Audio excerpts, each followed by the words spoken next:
Who's engaged? Who's engaged? I know somebody's engaged. Who's going to be in? Is that right? You guys going to happen? Going to happen right over there? Yeah. Congratulations. What's your first name? Tyler and Alyssa. Do you wish Tyler and Alyssa well? Do you wish them well? All the more power to you.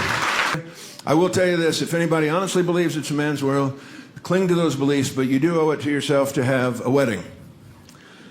On the wedding day, that's when Tyler is going to find out what a very tiny piece of that day's puzzle he is. And I just want to save you from making a normal groom mistake, because so many grooms go into their wedding day thinking, wow, look at all this stuff, this beautiful hall, this beautiful church. I'm half of the happy couple today. Must be a little bit about me. No! Not your day, Tyler. Alyssa's day, not your day. She doesn't even really want you there. She may love you, but she would get married without you if she could. If she could have that beautiful ceremony and just leave you at home on the lazy boy, she would do it every time. Because we're men, Tyler, and that means to our wives we are an accident waiting to happen. You are not going to get to make any big decisions about the day. Colors, fabrics, flowers, nothing. She'd like to let you, but you're too stupid. And I have no problem with that. I think the average woman probably does have a better sense of the artistic than the average man, don't you think? It's her day, Tyler. It's not your day. Now, don't give up hope. When it comes to the marriage, you might do fine. You might do great. But not on the wedding day. Her day, not your day. Understand it. Know it going in. All will go better for you, my son. Everything will be about Alyssa. Her dress, her gown, thousands of dollars, gorgeous, beautiful thing.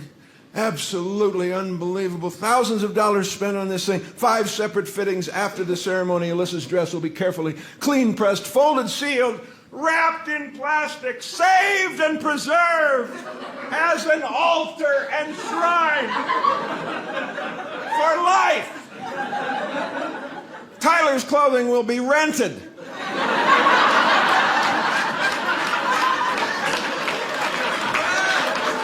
And must be back to the shop on Monday because another man needs it next weekend.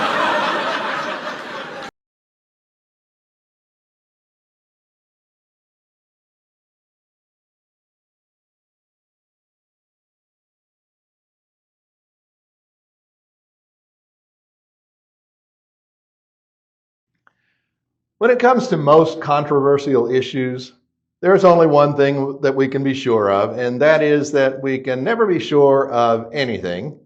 You've heard that motto, God said it, I believe it, that settles it. Really?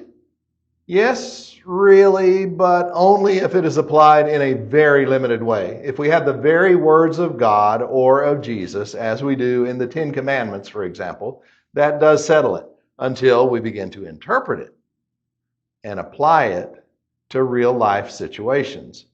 God has given us free will so that we have the capacity to love in the way He loves. In other words, we can choose to love. This also makes it necessary for God to allow us to make foolish arguments and foolish choices. This also means that we will never get anything perfectly right on controversial issues. A pendulum never stops in the middle. It's always on one side or the other of the perfect truth or the perfect balance. If we don't approach the next verses in Matthew with humility, we may find the next statements of Jesus to be very distressing and in fact, in many cases, devastating. When we read this whole series of Jesus' statements in Matthew 5 that begin with, "You have heard that it has been said," and continue with, "But I tell you," there are 2 major mistakes we can make. One is to say, he couldn't have meant what he said because it just sounds too extreme. The other is to say, he meant that in the absolute literal way that he said it, and interpretation of what he said is not needed. It's not even allowed. Well, last week we looked at the first of 6 teachings of Jesus that began with, "You have heard that it was said," or "it has been said." And then Jesus follows with, "But I say," or "But I tell you." Now, in the case of what we looked at last week, Jesus did not contradict the commandment that forbids murder. He either adds another law, if you want to be legalistic, or he is helping us understand all of God's law that had already been given, which is what I believe he is doing. In other words, I do not believe that when Jesus said, you have heard that it was said to the people long ago, you shall not murder, and anyone who murders will be subject to judgment, but I tell you that anyone who is angry with a brother or sister will be subject to judgment. Again, anyone who says to a brother or sister, Raka, is answerable to the court, and anyone who says, you fool, will be in danger of the fire of hell. I do not believe when he said that he is setting aside the commandment, you shall not murder, and replacing it with a commandment that reads, you shall not be angry. Rather, I believe that he is helping us to understand our own nature and the will of God that was behind the commandment all along. That brings us to the next, you have heard that it was said. And this is in verse 27 of Matthew 5. You have heard that it was said, you shall not commit adultery. But I tell you that anyone who looks at a woman lustfully has already committed adultery with her in his heart. I do not believe that Jesus is replacing you shall not commit adultery with you shall not lust.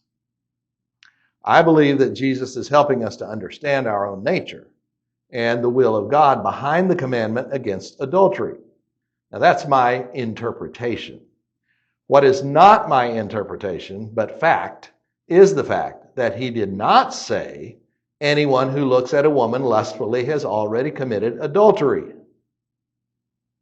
He said anyone who looks at a woman lustfully has already committed adultery with her in his heart. My mother's father was murdered when my mother was a tiny baby. But her mother remarried when my mother was 11 years old. And she was very happy when her mother and stepfather gave her 2 sisters. Well, my mother never admitted to any problems with her stepfather, but one of his daughters, one of my mother's half-sisters, told me that he was very abusive with them when they were teenagers and my mother was married and out of their house. My aunt said that he would accuse them as teenagers of things they had not done and whip them with his belt. Now, did she try harder to become perfect in his eyes as a result of that unjust punishment? Did that make her a better person? No. In fact, she decided that if she was going to take a beating for things she had not done, she might as well do those kinds of things. And she became as wild and promiscuous as he accused her of having been all along. Jesus is not saying that God is the kind of father who will punish us for even thinking about committing a sin or desiring something that we should not have. He's saying that God does not want us to be enticed by our own desires into committing the actual sin. If we have those desires, we are very foolish to say, you know, a desire isn't really a thing after all. If a desire comes over us so that we think, if I get the opportunity or can create the opportunity to fulfill it, then we need to urgently shut it down, whatever it takes. And so Jesus uses very extreme language to express just how urgent this is. He says, if your right eye causes you to stumble, gouge it out, throw it away. It is better for you to lose one part of your body than for your whole body to be thrown into hell. And if your right hand causes you to stumble, cut it off and throw it away. It is better for you to lose one part of your body than for your whole body to go into hell. Now notice that he said, if your right eye causes you to stumble, and if your right hand causes you to stumble. Having a right eye is not a sin. And having a right hand is not a sin. The eye and the hand are parts of you that Satan uses to draw you into the sin and commit the sin. Even saying that those who cause you to sin is only, or that those cause you to sin, is only a figure of speech, of course. Neither an eye nor a hand can make you sin. Jesus will later say, in fact, that the evil that we do comes from what is in our hearts. But he is saying that it is far more important for your relationship with God to be whole than for your body to be whole. There's no comparison. We are very foolish when we try to play around with evil. 3 guys were applying for a school bus driving job, and they were given one simple test. They were at the top of a flat mesa with steep cliffs all around, and they were each told to drive around the edge of the mesa. Well, the first guy skillfully drove the entire circumference at about 10 feet from the edge. The second guy said, I can beat that, and he drove it all the way around about 3 feet from the edge. The third guy said, no problem, and he very skillfully managed to drive it all the way around the edge with 2 right tires halfway off. Well, who got the job? The first guy, the one who stayed as far from the edge as possible while still completing the test. Who would want their kids in a bus with a driver foolish enough to take the kind of chance that third driver took? As is often said, just because you can do something does not mean that you should do it. All normal desires are human nature that is based on what God wants us to be. He wants us to desire beauty. He wants us to desire joy. He wants us to desire excitement. He wants us to desire variety. And desire is really the other word for lust. That's all it means. So look around you. God is far more creative than Disney Imagineering could hope to be. He wants us to desire passion. What God does not want us to desire is sin that destroys others and destroys ourselves. When we play around with the idea of sin, just how close can we get to the edge and get to the rush of excitement that comes from the idea of being involved with someone who we do not belong to or who belongs to someone else? You know, those little thrills that come every time you first held hands, or that came every time that you first held hands when you were a kid with a new girlfriend or boyfriend, you know, and then that first kiss. You know, the thrills started with flirting, right? Of course, it can be far more clearly over the edge when it comes to things like pornography, or the kind of drinking in a bar that loosens people up and gets them ready to go. But even if it's just what was innocent flirting when you were single, it can lead to devastating results when you let it go too far. Or if you're single, you need to be very aware of how another person might see certain signals that you can put out there. It is virtually impossible to avoid all dangers of sexual temptation in our culture. But there are 2 very effective ways to protect yourself from evil thoughts. The best cure for evil thoughts is good action. Fill your mind with good thoughts is the next best way. So let's move on to the next controversial issue. It has been said anyone who divorces his wife must give her a certificate of divorce. But I tell you that anyone who divorces his wife except for sexual immorality makes her the victim of adultery. And anyone who marries a divorced woman commits adultery. Now, we should notice that although this does give us a principle that applies to anyone who is married, Jesus did not address the possibility of a woman who divorces her husband.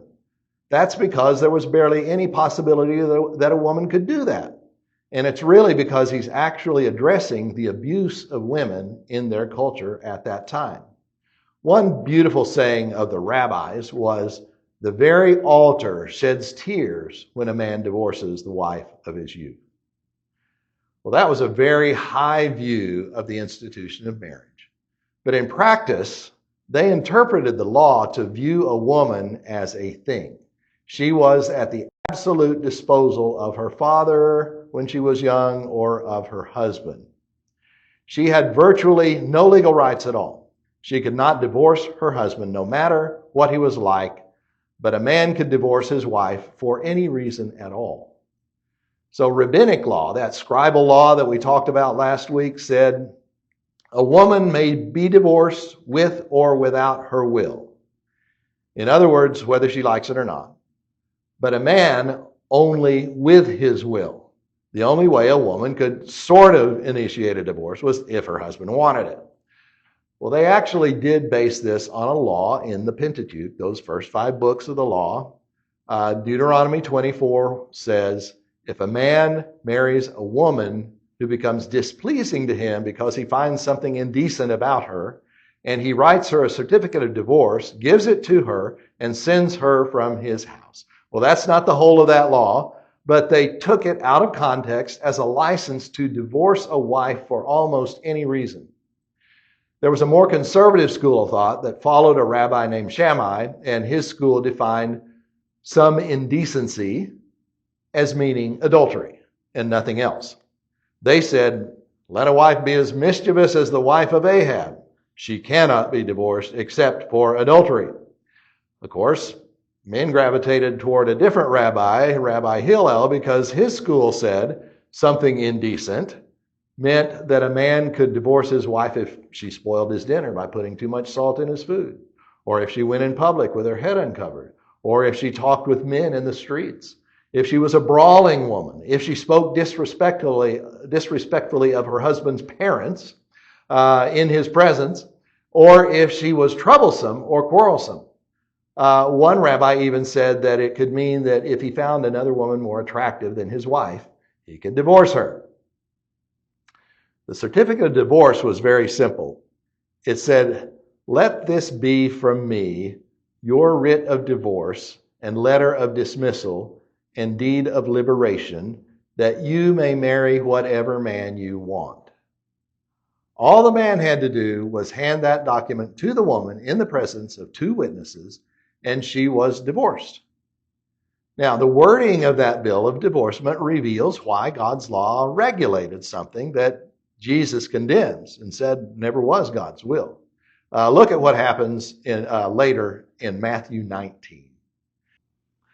Some Pharisees came to him to test him. They asked, is it lawful for a man to divorce his wife for any and every reason?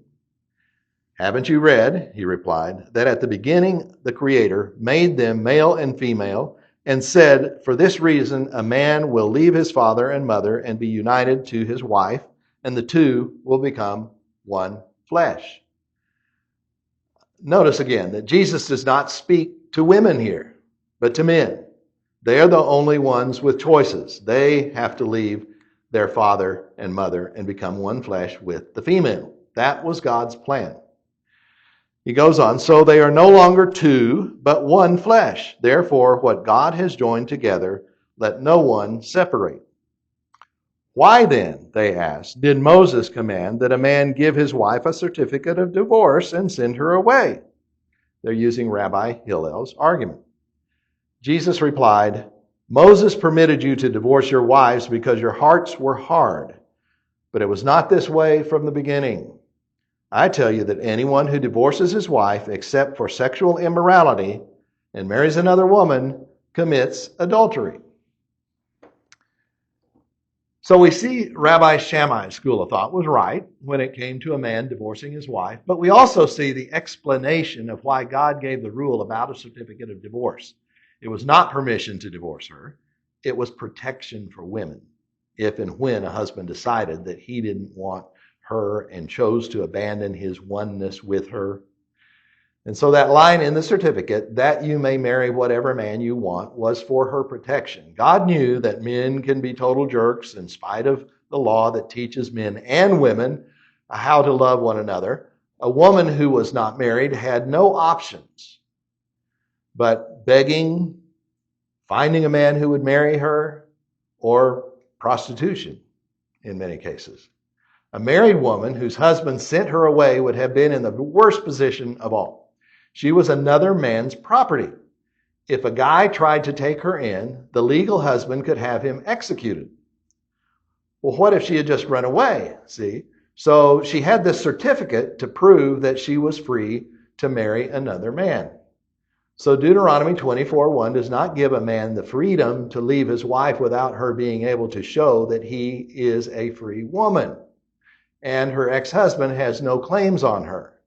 Any man then can take her as his wife without any fear of her ex-husband. Now you may have noticed that the wording in the NIV is a little different. It said, but I tell you that anyone who divorces his wife except for sexual immorality makes her the victim of adultery. Most versions say he causes her or forces her to commit adultery. I'm not sure the Greek language directly supports the NIV translation as far as the language goes, where it says victim of adultery, but that really is the problem in Jesus' time. The husband takes another wife, and the first wife is the victim of adultery. She has little choice but to marry another man, even with the certificate of divorce.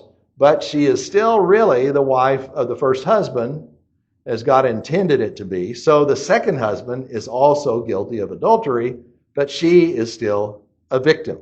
You get that? So this lock on marriage was first and foremost about love. And that love is meant to go both ways. But in the culture of the time, it was the men who had the freedom to show no love or respect for their wives. The women were forced to act in loving ways, even if their feelings were not there. So what does this say to us today? Well, first, followers of Jesus will make every effort to fulfill the law of love. If you've never yet been married, the law of love calls for you to save your heart and your body for a man or woman you can commit to and to keep that commitment. The commitment is not just to stay married. The commitment is to love your husband or wife. If you're a victim of divorce that you did not desire, you're in the exact same position as if you were never married, in my opinion. If you're divorced and single, in my opinion, it's between you and God whether you should seek to marry another person. If you do, though, you would be extremely unwise to marry someone who is not committed to try to fulfill the law of love in Jesus' name. If you partly victimized yourself by choosing to divorce and you married another person, then yes, you sinned at some point. But your repentance does not mean that you must commit the same sin again by divorcing the one that you're currently married to. It means that you ask God to forgive you and help you to love whoever you're married to. If you're married, no matter what is in the past, your future can fulfill the law of love. Again, the commitment is not to just stay married. The commitment is to love your husband or wife. And this kind of love is higher than feelings. True love is active love. But feelings will follow if our hearts are open, even after being hurt or disappointed. So remember, this all comes under Jesus' statement that he came to fulfill the law.